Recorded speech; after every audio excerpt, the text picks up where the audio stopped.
So, Hare Krishna. So yesterday we stopped at with verse 30, where we saw all the symptoms like Arjuna, because he was so compassionate. In the last shloka we saw 28 to 30, we saw how out of compassion for his uncles, I mean all relatives, well wishers, and everybody, he became so compassionate. And then that is the first reason why Arjuna didn't want to fight. What are the this is important actually. What are the There'll be four reasons why Arjuna didn't want to fight. Okay, the first reason is we saw in shloka number between shlokas 28 and 30, where the first reason is out of compassion. Okay, the remaining reasons we see today, like there are four reasons. Out of that, one we saw yesterday, and because of which we saw different bodily symptoms, like how his limbs were quivering, mouth drying up, whole body trembling, hair was standing on one end, his hand the gandiva bow slipped, his skin was burning, his legs, he wasn't unable to stand, so he sits down later. He says, I'm forgetting myself, my mind is reeling. And all this is because of weakness of heart, because he's a soft hearted person, a devotee. He has all these good qualities. Even though somebody does bad to him, he never expects the same thing should happen to him. So he's very compassionate, soft hearted. So that's the reason he didn't want to fight. So today we'll see some more reasons why Arjuna says, I still don't want to fight. Okay, so actually,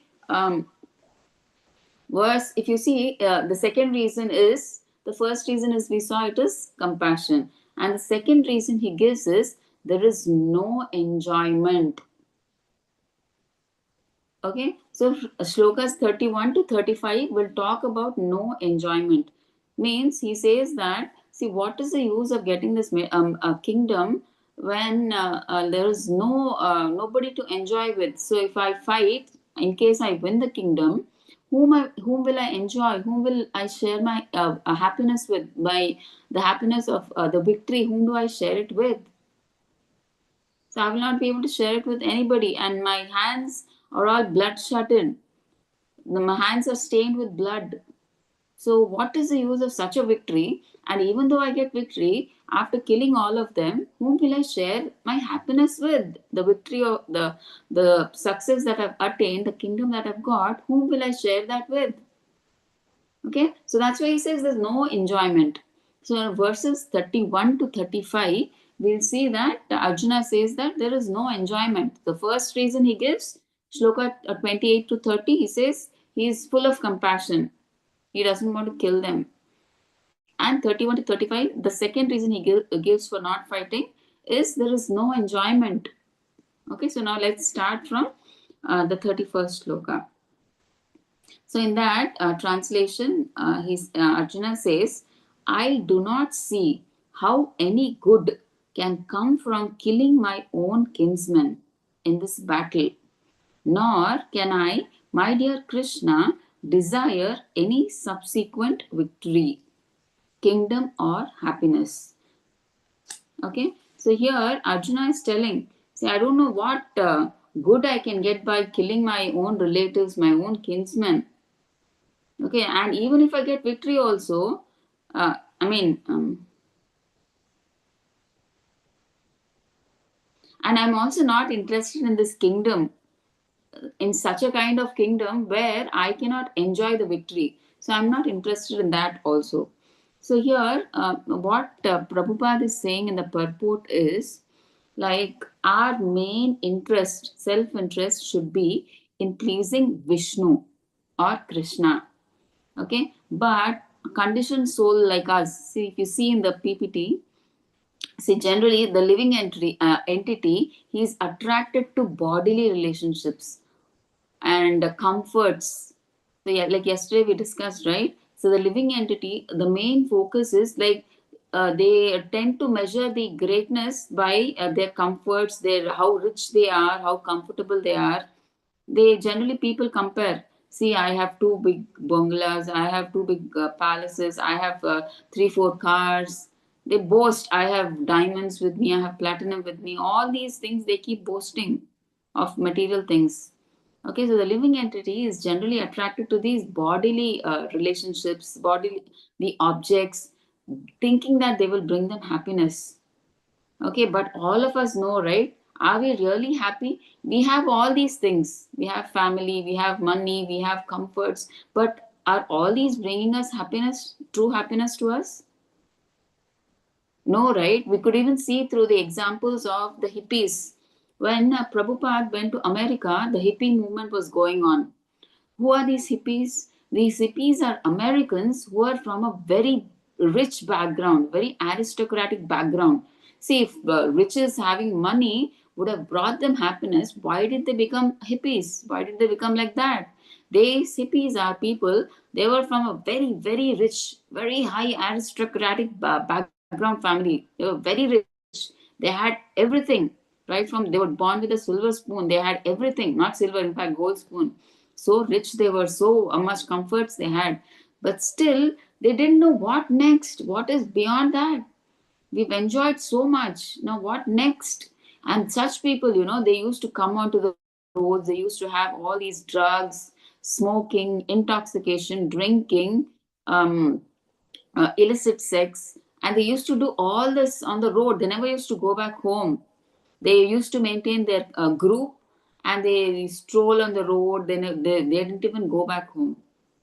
Okay, this clearly shows that they're not happy being rich, right? And they were these hippies themselves were attracted by the kirtan of Prabhupada. So Prabhupada, what he used to do at the age of 70, when he came to America, first how he started his preaching of Krishna consciousness, he go to a park, sit under a tree, and with the kartals, he used to chant the Hare Krishna mantra. He used to do this Hare Krishna Sankirtan.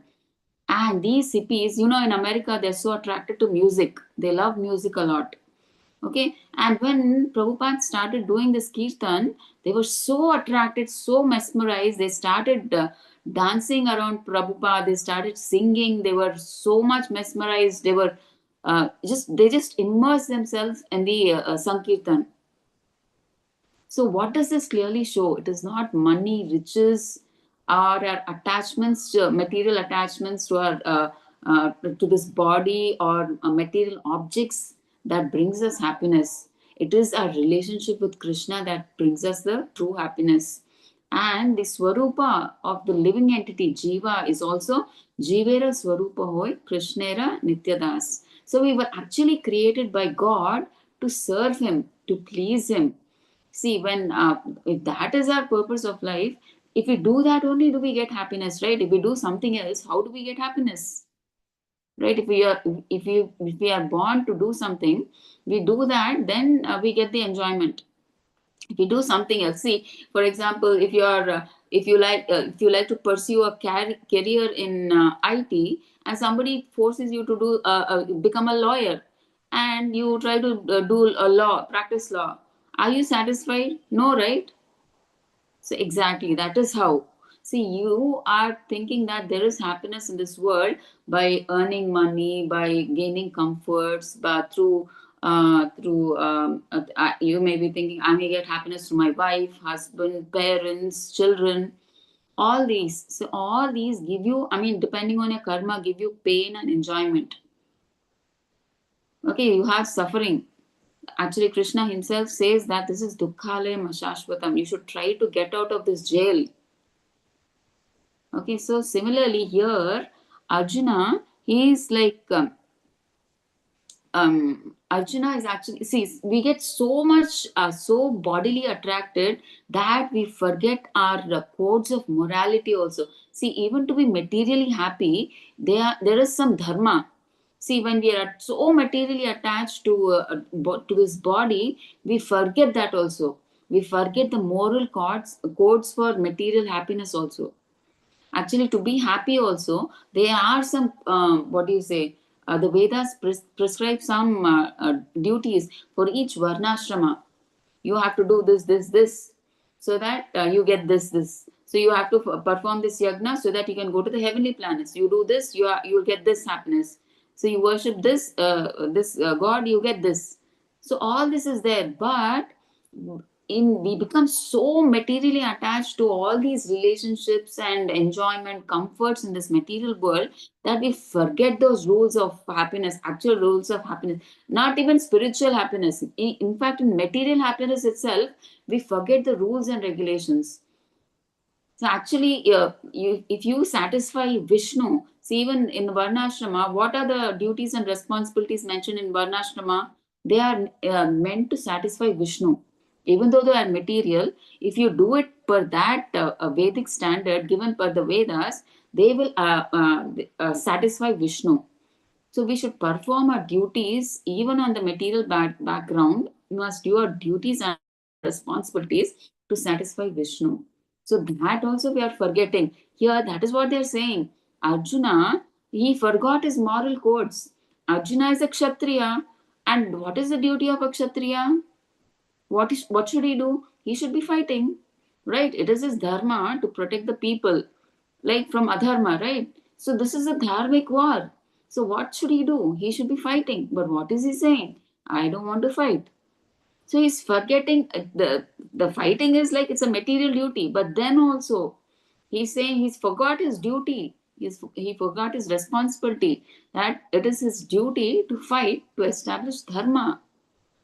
So even that he forgot in this bodily attachment. He's just worried about, oh, my well-wishers, my relatives, they will die. That's it. He forgot his moral code, material moral codes also. That's what they're saying. So he forgot. So actually it is said that a Kshatriya, like in the Vedas it is said, if a Kshatriya is dying in the battlefield under Krishna's orders, or there are two types of people actually. Prabhupada gives in the purport. A Kshatriya who is dying in the battlefield under Krishna's orders. And who is the second person? A renounced order. Like we see all these people who go to the forest and renounce all these material responsibilities and everything. The rishis we see, right? They go to the forest and totally they meditate on the Lord. Okay, so these renounced order life devoted to Krishna, these two people, they are eligible to enter into the sun planet. Okay, so sun planet is a heavenly planet. Okay, so they get promoted to a higher planet if they do so, if they fight. But here, Arjuna forgot that also. He forgot the moral code. Actually, he was so much attached to the bodily attached, I mean, material attachment to his relatives and everybody, that he forgot the why he should be happy. Actually, if he wins the kingdom, he will be getting the kingdom. See, materially also he forgot his happiness. He will be happily able to rule it. Okay, so that is how we get materially attached. We forget everything. We forget our roles. We forget our responsibilities. Here, actually, we were born. We are jivas. Actually, what is the real swarupa? We are jivas who are born. I mean, we were actually our duty. Real duty is to serve Krishna or Vishnu. We forgot that. And coming to this material world, we are so attached to all these bodily relations, material objects, sense gratification, that we forgot everything. The real duty we forgot. So that's what they're saying here. See, the living entity, the jiva, soul, he gets attracted to all these bodily relationships, hoping to be happy. Okay, here they're saying Arjuna, see, he didn't want to kill his relatives. He knew, what is the use of killing all my, I mean, like, how can I kill my relatives? Okay, if I kill them, and even if I get the kingdom, he's saying that there is no happiness in life.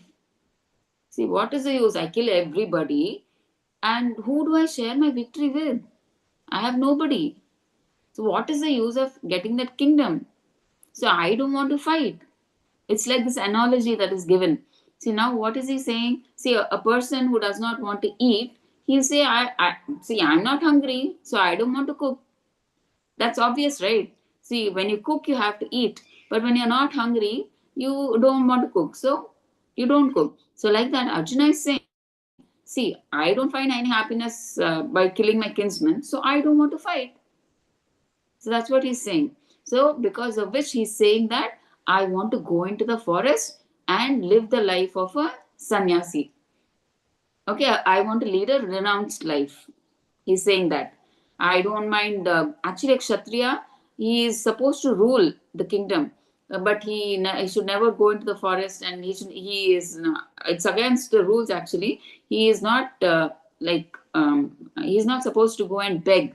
Like we see all the renounced people, they do this bhikshatana, right? They go house to house and they do bhiksha. That is not their swabhava actually. A kshatriya has blood boiling. See, if in case, like if Arjuna goes begging in the begging bhikshatana, he's a kshatriya. Somebody, see, if you go to someone's house, someone will give, someone will scold also, right? And Arjuna, he's like, though he's like, if he's going to somebody's house and they scold him, he's a kshatriya, his blood boils. And what if he takes his knife against that person? So that's why they say that Kshatriya responsible, he cannot go into the forest and live his life by begging. So they are Kshatriyas. They have Rajoguna in them. They're not like Rishis and Brahmanas who can go into the forest. Brahmanas and these renounced order people, they're in Sattva right? So they are in that Shantaguna. They don't revert back like how the Kshatriyas do. So that's why the Swabhava of Kshatriya is he cannot go into the forest and live by begging. But even then, see, because he's not willing to fight, see, only if he gets the kingdom will he be able to rule. But he's not willing to fight. So what is the only option now? That's why he decided to go to the forest and lead a secluded life in the forest. Okay, so this is what the 31st shloka is saying. See, Arjuna is saying that I cannot enjoy the kingdom at the cost of, killing my relatives. Now let's see 32 to 35. This is one big shloka. So let's see what in the translation what Arjuna is telling. O Govinda, of what avail us are a kingdom, happiness, or even life itself, when all those for whom we may desire them are now arrayed on this battlefield. O Madhusudana, when teachers, fathers, sons, grandfathers, maternal uncles, fathers in law, grandsons, brothers in law, and other relatives are ready to give up their lives and properties and are standing before me, why should I wish to kill them, even though they might otherwise kill me? O maintainer of all living entities, I am not prepared to fight with them, even in exchange for the three worlds, let alone this earth. What pleasure will we derive from killing the sons of Dhritarashtra?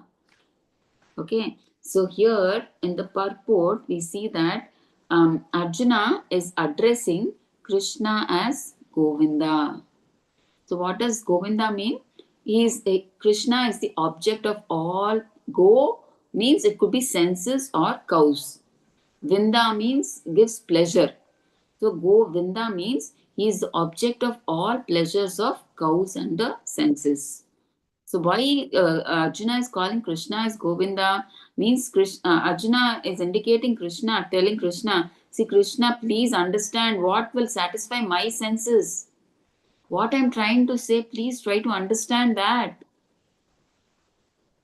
Okay, because he's also called Rishikesha, right? He is the master of our senses, so he can understand everything. So here, by calling Govinda, he is telling, please try to understand what I am trying to say. Please try to understand what will satisfy my senses. Okay, see, when we try to go to Krishna and we try to satisfy our senses, it's how, like, see in the PPT here. See, generally when we go to the temple and we ask something to the Lord, depending on our karma, He will sanction that. See, if in our karma it is there, He will sanction. If it is not there, He will not sanction. See, when we go to the temple, it's not like our relationship with God is on a. We don't have a relationship with God. We are taking God as our order supplier. Okay, so see Krishna. say, I have come to the temple, I've given you this coconut, and now you do this for me. So it's like you're ordering him. Say, I have done this, I want you to do this. Okay, now Krishna is becoming the order supplier. So in such cases, what will happen if you're trying to satisfy your senses at that time. You're saying that I want my this desire to be fulfilled. Please, can you do it? So you're ordering Krishna. You're making Krishna your order supplier. In such a case, Krishna, what will he do? He will give it if it is there per your karma. If it is not, he will not give it. But see, but Govinda is not meant to satisfy our senses, right? Krishna is the whole controller of this universe. Is he meant to satisfy us, or should we satisfy the all powerful? Right. So, but Govinda is not meant to satisfy our senses. He's not. He's not for. He's not. I mean, like he's the master and we are the servant. And like, but how are we behaving? I am the master and I'm giving you order. Fulfill this wish. You are asking. But see, when Govinda is not meant to satisfy our senses, but what will happen if we try to satisfy Govinda's senses? Our senses will automatically get satisfied. See, if we try to satisfy, please serve Govinda, Krishna. We do devotional service to Krishna. See, whatever, I mean, like even that we don't ask will automatically be, because will automatically be fulfilled, right? Even without we asking. Because why? Krishna is satisfied with us. He's satisfied with our devotional service, with our love, with our bhakti.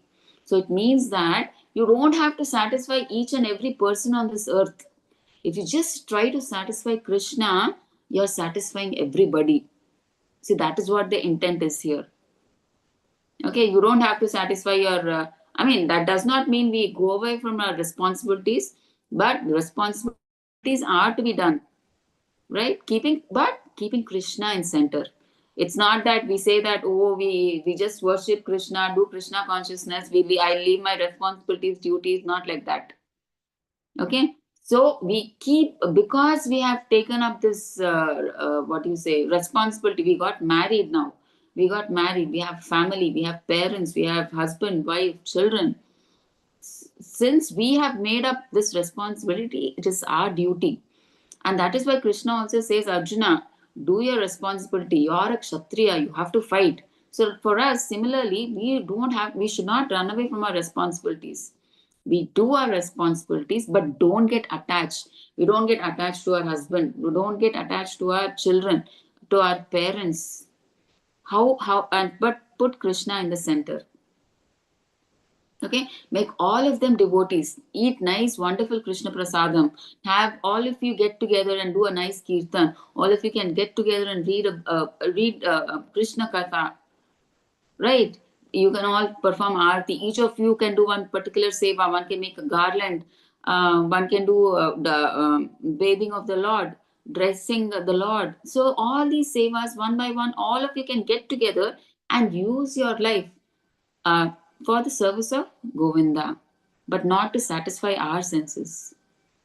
Okay, so here they're trying to say that if you please Govinda's senses, you don't have to separately please everybody. Right? You just do your responsibility towards your family members, keeping Krishna in center. Then, if you try to please Krishna's senses, automatically everybody will be pleased because Krishna is pleased. So you all must be knowing that wonderful example where when Krishna eats I think it will take a lot of time actually, but kindly excuse me if it goes beyond 1 hour. So I just want to give that example. Wherein when the Pandavas were in the forest doing Vanavas, that time Duryodhana wantedly he sends Durvasa Muni, and Durvasa Muni he has 50,000 disciples. Intentionally he asks Durvasa Muni to go at sunset. Okay, and then at that particular time, Durvasa Muni goes there to the hut of Yudhishthir Maharaj, and Yudhishthir Maharaj nicely welcomes Durvasa Muni and all his 50,000 disciples, and he says, "Please go and have your do your rituals, bathe by bathing. Meanwhile, we'll just prepare your dinner. So please finish your rituals and come back. We will serve you. So these Durvasa Muni, along with his 50,000 disciples, they go into the river and they try to do all their rituals there. Meanwhile, Draupadi and everybody, he didn't even, Yudhishthira didn't even ask Draupadi, like there's so many people, how will they, they're in the forest, right? How will they get all this? So now he goes inside and tells Draupadi's, all these Durvasa Muni along with his disciples have come as guests to our house today. Please feed them. Then Draupadi says, how can I feed them? See, that Akshay Patra that we had, we washed and I've cleaned it. After I eat, I mean, for today it is done. Nothing will be produced out of that Akshay Patra.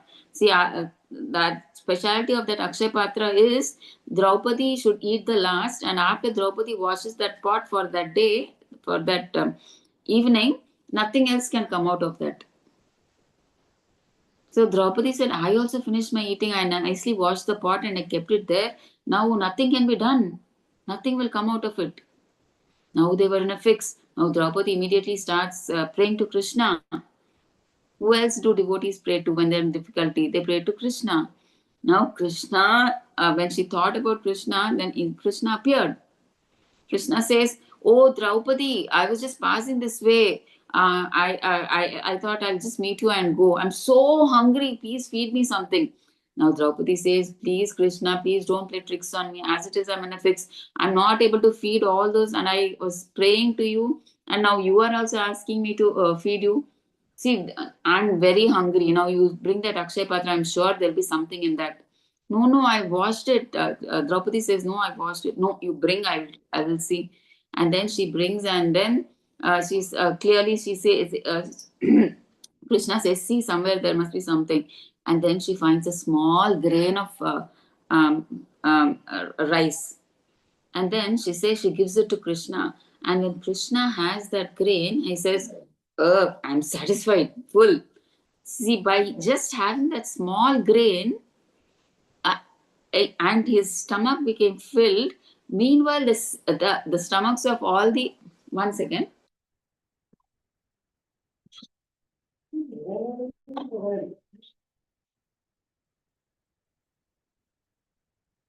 there the Durvasa Muni and all his disciples, they were doing their rituals. Their stomachs became full. They were like, oh, they were saying like that. It's like they were now Durvasa Muni and all his disciples. They were worried. Oh my God, there is Bhima. We know the strength of Bhima. Now my stomach is so full that I will vomit. That much I'm full. I cannot eat. I'm that full. I can't. And now if Bhima comes, I mean, and now Arjuna says, now Krishna says, Bhima, go and call Durvasa Muni, all his disciples to come for dinner. Now nobody questioned Krishna. There is no food. Krishna, there is no food. Nobody questioned. They just listened to what Krishna said. So Bhima went. So from far, Durvasa Muni was seeing Bhima is coming. Oh my God, Bhima and all the disciples, they were scared now. My God, we don't know we know the strength of Bhima, and they were so scared that they were so full that they couldn't even walk. I mean, they couldn't even run. They were rolling on the ground and they were trying to move away, seeing Bhima coming. So that is the thing. See, by just one grain, Krishna ate, and all the 50,000 disciples of Durvasa Muni, and including Durvasa Muni, they were so full. Okay, so this shows it. So if we don't have to go and satisfy each Tom, Dick, and Harry, if we just satisfy the supreme whole, that is enough. We satisfy everybody. Okay, so that is what they're trying to say. And here, Krishna is calling, in another line, Krishna is calling, so Arjuna is calling Krishna as Madhusudana. So, Madhusudana, what is the meaning? Krishna killed the demon Madhu, right? So, like that, Arjuna is asking Krishna to kill the demon like doubts that he is having in his mind. Okay, and also Krishna, also Arjuna is also saying that Krishna, You killed the demon Madhu, demon, Rakshasa Madhu. Okay, but you never killed any of your relatives. But now you are telling me to kill my relatives and not demons. So he's trying to show that, tell indirectly to Krishna, see, you're asking me to kill the relatives. My own relatives, you're asking me to kill, but you never killed any of your relatives. You killed only demons. And you are asking me to kill my relatives. How can I? So that's why he's calling Krishna as Madhusudana, to tell him, you never killed your relatives, so you don't know that pain. You only kill demons. So that indirectly he's trying to call Krishna as Madhusudana. Okay. So here we'll see. So we saw, right? So the living entity now is trying to satisfy his own senses. He's thinking Krishna is the order supplier. Then we spoke, right? Para karma, how much is there? See, Lord will satisfy to the extent they desire, they deserve, not desire. Your desire may be so big, but per your karma, how much you are entitled, that much only you will get when you try to satisfy your senses. Okay, but if the living entity tries to satisfy Krishna's senses, by Lord's will, all his desires are satisfied. Right? When you try to do devotional service to Krishna with love and bhakti, then Krishna will automatically fulfill your desires. Right? So that is what is being said here. And here, what Arjuna is telling, so Arjuna's material calculation. See, he's saying, what is the use of this victory? See, when I'm unable to share my opulence here is his kingdom, material kingdom. When I kill everybody, and there'll be nobody to share my victory with. No, none of my relatives will be there. So, what is the use of such a kind of victory? What is the use of such an earthly kingdom if I get that kingdom or not? What is the use? See, we generally, if we get any victory, we want to show it to everybody. We put it on Instagram, Facebook, we share it with our near and dear ones. We want, like, if your son or daughter, she gets a first rank in KSET or somewhere, KSET or MSET or whatever, and you want to share it with everybody. You put it on Instagram, Facebook, wherever possible, right? You just don't keep it to yourself, that happiness. So similarly, Arjuna is telling here, see, if everybody dies, whom do I share my happiness? What is the use if I get that kingdom also? So that's why he says, forget about this earthly kingdom. If you give me the whole world, three worlds kingdom also, the heaven and everywhere, all these planets also you give me, in exchange of three worlds also, I don't want to fight. He's saying here. Okay, because there is no enjoyment. Whom will I share my victory with? That's what he's saying. So now here, the in the purport, Prabhupada says the spiritual understanding. See, Krishna, devotee ready to accept any opulence Krishna wants. Okay, generally, if the more money you get, the more you tend to forget Krishna. The more you go away from Krishna, right? But here, a devotee is ready to accept wealth or anything, provided it is used in the service of Krishna. So they say, I mean, like if Krishna gives them more and more, okay, Krishna, come on, give me, I will use it in your service. So they are ready to accept any opulence, provided Krishna gives them. And they use it in the service of Krishna himself. And even if Krishna doesn't give, they do not complain. See, they do not complain otherwise if Krishna does not desire. If Krishna does not give, fine. Krishna, this is what you, this is how much you've given me. I don't complain. Maybe I deserve only so much. They don't complain. Okay, if Krishna gives, they opulence, they take it and use it in the service of Krishna. If Krishna doesn't give, even then they just are satisfied with whatever they have, like that. See, Arjuna, being devotee, is very kind-hearted. So he wants to forgive his relatives. Okay, now here one more point is there. So yesterday we discussed, right? We should not do Vaishnava Aparadh, right? That is very important. That is very detrimental in our bhakti. That is one of the downfalls why we go away from spirituality.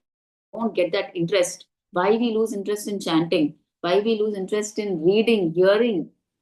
Because we do offenses to devotees. That is one of the main reasons. Okay, so we should be very careful not to offend any devotee. Okay, so Arjuna, he being a devotee, very kind hearted, wants to forgive his relatives. See, actually, Duryodhana and all, they were being very cruel. Throughout the journey of the Pandavas, so many problems were created by the Kauravas, right? You all know what are the problems, right? But still, Arjuna wanted to forgive them, forgive the Kauravas, because he is a devotee. A devotee, even though how much ever pain I mean, how much ever pain or struggles he tries to bear them, but he does not want the others to get hurt, get the same pain. Okay, so here Arjuna, he's being kind-hearted. He wants to forgive his relatives, even though they have done so much bad. Even they don't want to give the kingdom. Also, he's saying it's okay. I don't want the kingdom. I'll go to the forest. He's forgiving them, but devotees will forgive in this material world. But Lord tolerates mischief on himself, not for his devotees. See, if you see in Prahlad and Hiranyakashipu also, even before Prahlad was born, Hiranyakashipu was always blaspheming Lord Hari. But Hari didn't bother at that time because he was doing mischief. I mean, he was blaspheming the Lord. So the Lord tolerates mischief on himself. But when his devotee Prahlada was born and Hiranyakashipu was blaspheming, scolding, trying to kill him, do all sorts of atrocities on Prahlada, then he couldn't tolerate. He's okay if anybody insults him, he's okay, but if anybody insults his devotees, he cannot tolerate. So that's why Prahlada was being tortured so much by his own father, Kashipu. Then he got angry. Then he took this Ugra Narsimha and then he killed him. So similarly here, Arjuna being a devotee, he forgave Kauravas, but Krishna didn't forgive. He didn't want to forgive. That is the reason he wanted to punish them. That is the reason of this war. Okay, so Krishna will never forgive. If anybody offends his devotee, Krishna will not forgive, even though the devotee may forgive. Okay, so that's what they're trying to say in this shloka 32 to 35. Okay, so these are all actually very important, deep slokas. That's why it's taking a lot of time. Please bear with me. It's important for us to know all the inner meanings and everything. Okay, so this is the second reason. First reason, can anybody tell what's the first reason why Arjuna didn't want to fight?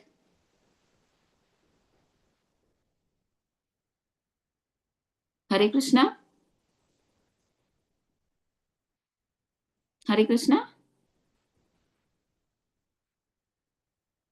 Sorry, I'm not able to hear anybody's voice.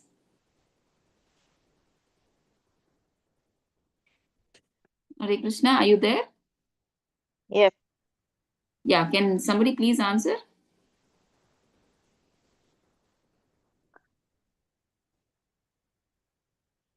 So it is no problem. It is compassion, right? And second reason, can anybody tell? We just spoke.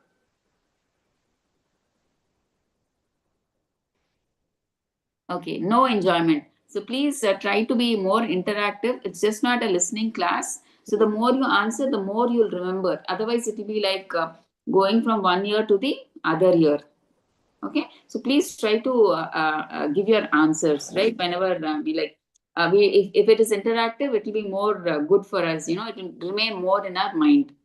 Okay, thank you. So this first reason is compassion for his relatives, and the second reason is no enjoyment, right? After killing his relatives, there'll be no one to share his victory with. So that's why he's saying no enjoyment. That's why I don't want forget about this earthly kingdom. Even if you give the world's three kingdoms, also I don't want. I'm not interested. Okay, now we are seeing the 36th verse. Okay, so let's see the translation of the 36th verse.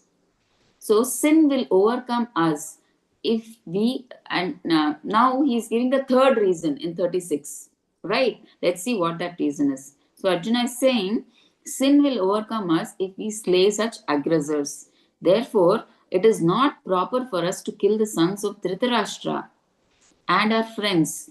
What should we gain, O Krishna, husband of the goddess of fortune? And how could we be happy by killing our own kinsmen? So here Arjuna is telling, see what happiness we'll get even if we get the kingdom by killing our own kinsmen.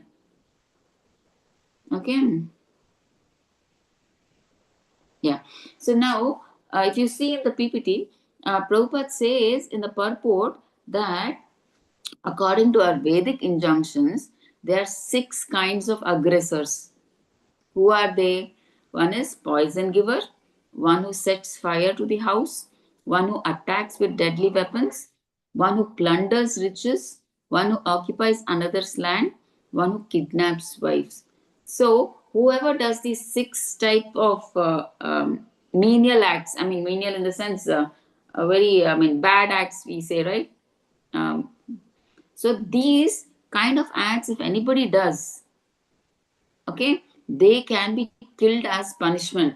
I mean, we can kill them. See, if somebody is trying to give us poison, we can stab them, we can kill them, we don't get any sin. So we generally may think that if we for protection, if we kill anybody, that is not sin, right? That is what they're saying here.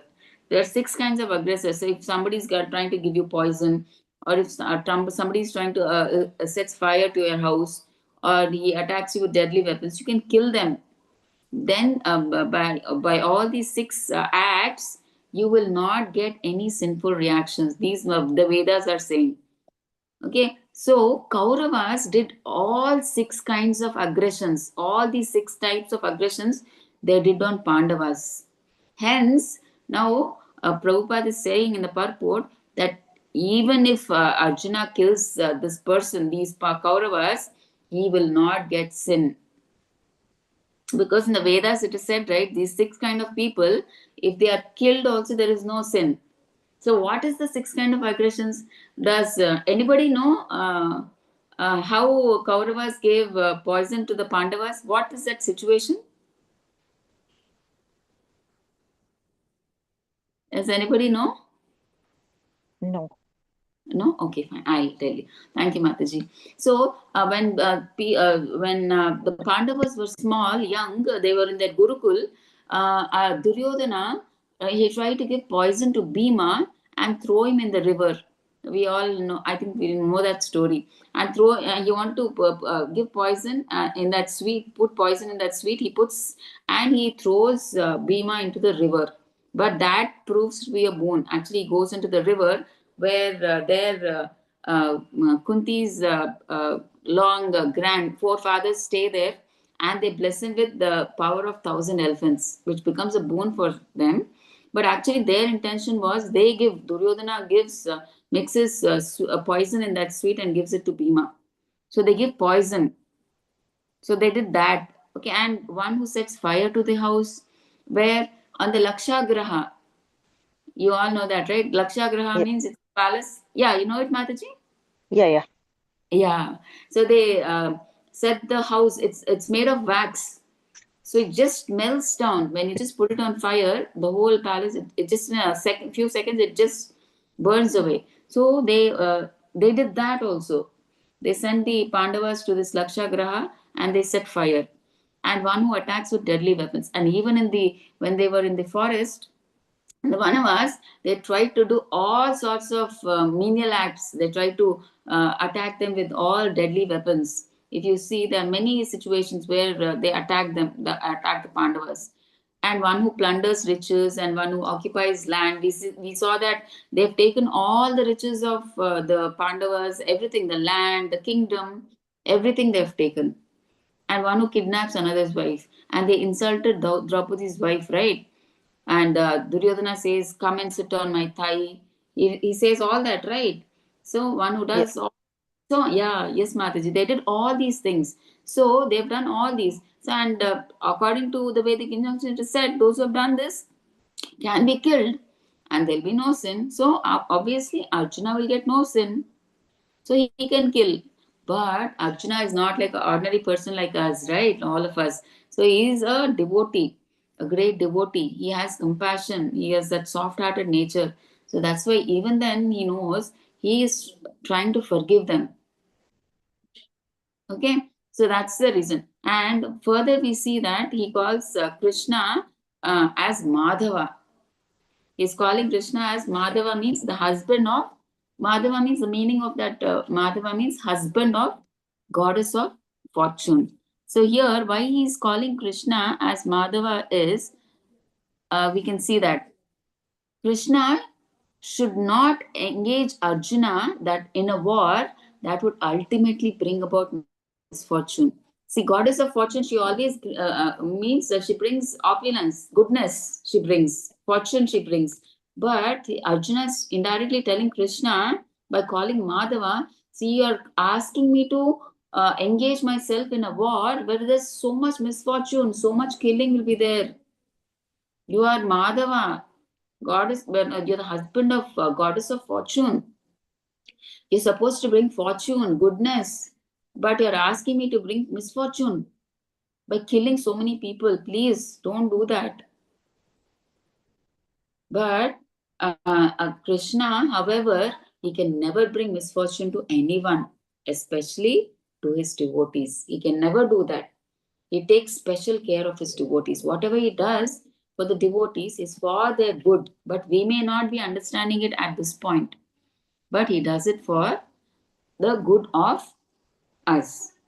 Okay, so that is the thing here. So the third reason, first reason is compassion, second reason is no enjoyment, third reason is a fear of sinful reactions. Because if I kill them, I may get some sin. Even though there is no sin, but he being a compassionate devotee, he is thinking that, oh no, I will get sin. Okay, so this is 36. Now, 37 to 39, let's read what Prabhupada says, right? Let's read the two purports. Oh Janardana, although these men, their hearts overtaken by greed, see no fault in killing one's family or quarreling with friends. Why should we, who can see the crime in destroying a family, engage in the acts of sin? So now here Arjuna is saying in 37. See, Arjuna is a devotee. We understood, right? He has all godly qualities, saintly qualities, right? He is not interested in the kingdom.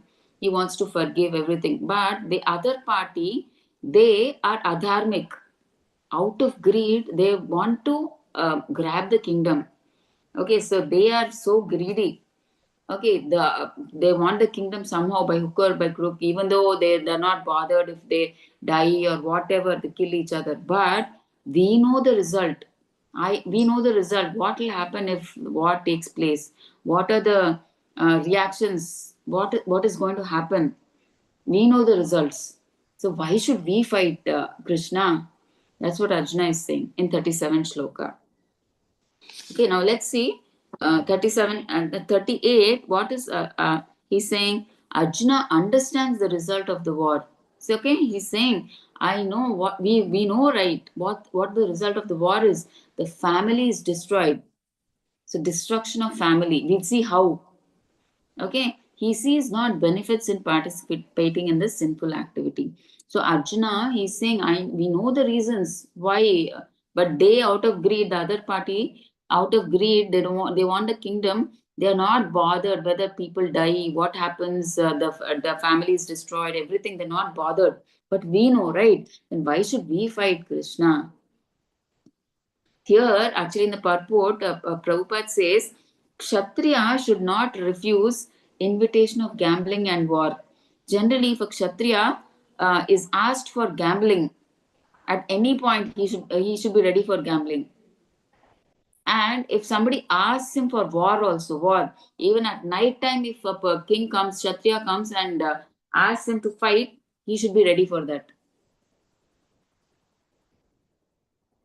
Okay, so that's what they're saying here.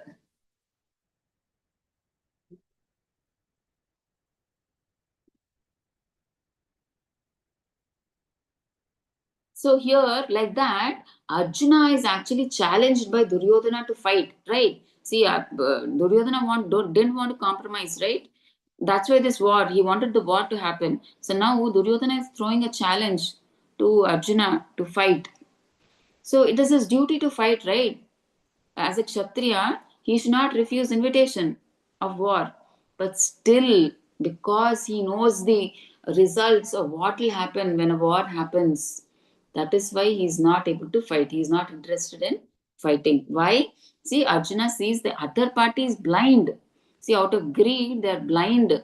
They don't see how much bloodshed is happening because of this challenge.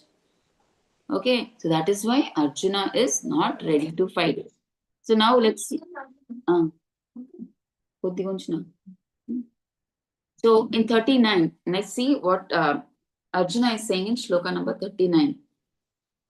With the destruction of dynasty, the eternal family tradition is vanquished, and thus the rest of the family becomes involved in irreligion.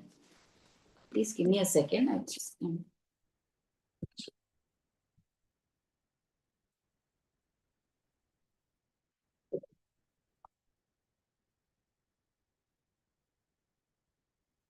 yeah, sorry.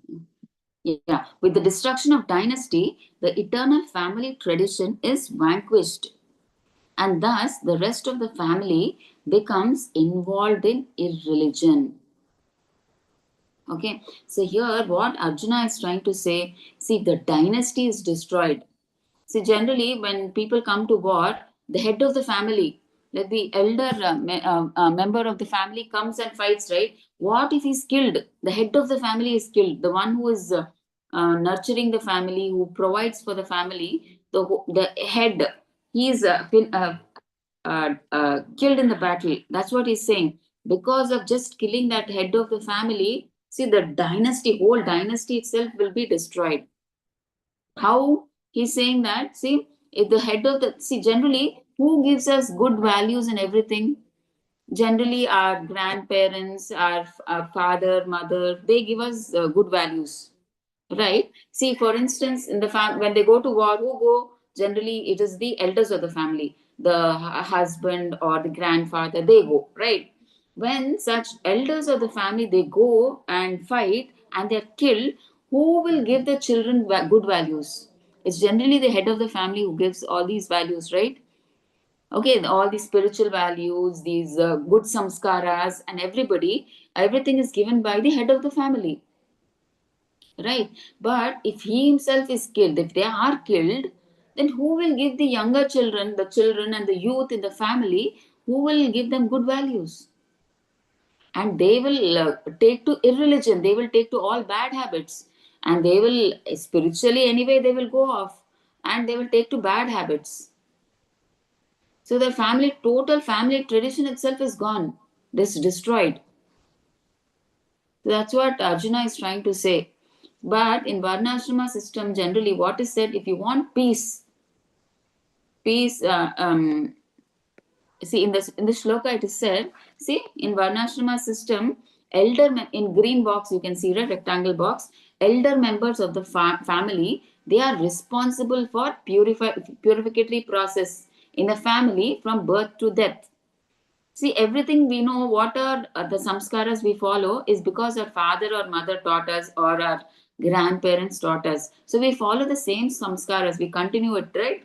So that's what they're saying. So elders of the members of the family, they're responsible for giving us all the samskaras right from birth to death. So those same samskaras we follow. But if the death of the elders will stop, then who will the purification process will stop. All the rituals that have to be formed, the purificatory processes, they will stop, because nobody, the youth, unless the elders give all those values, what to do, how to do, they will not know. Who will tell them?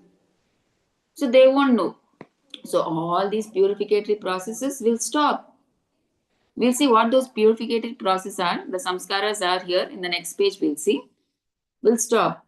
And what happens? Young members or youth or children, they will become irreligious. They will take to all bad acts, because nobody is there to give them good. Who will teach them all these spiritual values, samskaras, culture? Who will give? Nobody is there now, because elders are dead, killed in the war. Okay, and they lose their chance for spiritual salvation. Obviously, if they do all bad acts, they will not get mukti, right? So they will lose a chance. That's what Arjuna is trying to say here. So what are the samskaras? See, these are actually we have totally 40 samskaras, out of which in this PPT 16 main ones are being showed. So first one they are showing is Garbhadhana, before conception. Right? So Garbhadhana, that is one samskara. Then Pumsavanam, and the third month of pregnancy they do. And Simantam, it is done at in the 6th month or 7th month they do. Fifth or sixth, between 5th and 7th month they do Simantam for protection of the child mother before childbirth.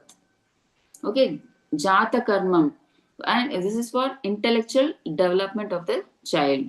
And then Namakarnam, once the baby is born, the name giving ceremony is done. Nishkramanam, the first time the child is taken out of the house. Then Annaprasnam, it is done in the 6th month. First time they give solid food. And Chuda Karnam, first time cutting of hair. Generally after 9th month they do. And Karna Vedam, in the 9th month itself, they do this piercing of the ear also. Generally, I'm not sure about other traditions, but in ours it is done like that. And Vidyarambam, child is taught to write his first letter. Vidyabhyasam they do. So that's Saraswati Puja or something they do. Then Upanayanam, this is wearing of sacred thread, generally for boys, 7 to 8 years it is done. Then Praishardham, before and after each year of study. And Keshantam, the boys get their first shave. And Ritu Shuddhi for the girl, first menstrual cycle. Then Samavartanam, end of student life. So they finish their, indirectly, it's their brahmachari life. It's like they are saying they finish their education life and now they start their job. So this is the time they try to get married, right? So the Vivaha Samskara happens. And the last Samskara is Antyeshti, when we die. Antima Samskara, last rites. So these are the main 16 that we do. So if our parents or our grandparents don't give these samskaras, and if they die, who will guide the children or the youth? They don't know, right? Nobody can give these samskaras. Outside people will not come and tell you have to do this, you have to do this, right? No. The inside, the people, the elders of the family have to tell. So now Arjuna is telling, like, who will give them? If the head of the family dies, who will give the youth and the children samskaras? And they will, in fact, okay, forget about these samskaras, the spiritual practices, everything. They will cultivate bad habits. So that's why Arjuna is saying, no, no, that's why we should not fight Krishna, he's saying. So now, in 40 to 43, we'll see further, he's telling. See, Arjuna sees destruction of family and even society also. Even the society is also destroyed, he says. How? See, when irreligion is prominent in the family, O Krishna, the women of the family become polluted. And from degradation of womanhood, O descendant of Vrishni, comes unwanted progeny. So, what is he trying to say here? See, in this thing, see, Varnashrama system is why Varna ashramas are developed, because so that in that the rules and responsibilities are there, how a grihastha should live, how a vanaprastha should live, how a brahmachari should live, how a sannyasi should live, all, how a kshatriya, brahmana, all these are mentioned. Why?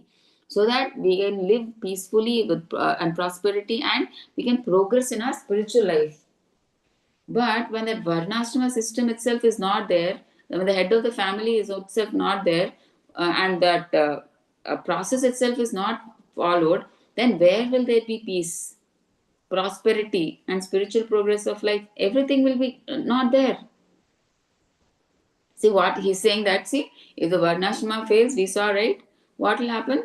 All the purificatories, the samskaras will stop. A young people will not marry properly. Everything will be destroyed.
Hello.